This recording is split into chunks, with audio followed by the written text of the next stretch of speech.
கடைக்கு போகிறப்பெல்லாம் கருவேப்பிலை வாங்கி வீட்டில் நிறைய கருவேப்பிலை சேர்ந்துருச்சுன்னா அதை வேஸ்ட் பண்ணாமல் நான் சொல்கிறேன் இந்த கருவேப்பிலை குழம்பு ட்ரை பண்ணி பாருங்கள். ரொம்பவே டேஸ்ட்டாக இருக்கும். ஹேர் ஃபாலுக்கு ரொம்பவே நல்லது. வாங்க எப்படி சேர்த்துன்னு பார்க்கலாம்.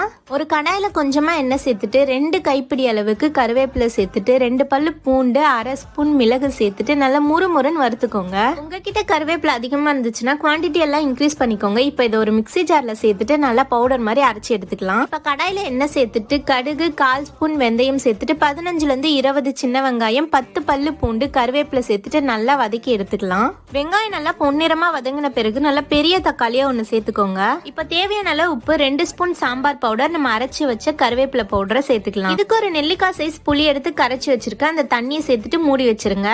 கடைசியா எண்ணெய் பிரிஞ்சு வந்த பிறகு 1/2 ஸ்பூன் வெல்லம் சேர்த்துக்கோங்க. இன்னும் டேஸ்ட் சூப்பரா இருக்கும். கண்டிப்பா நீங்களும் அதை ட்ரை பண்ணி பாருங்க. நான் திரும்பவும் சொல்றேன், டேஸ்ட் அவ்வளோ சூப்பரா இருக்கும். செஞ்சுட்டு எப்படி இருந்துச்சுன்னு சொல்லுங்க.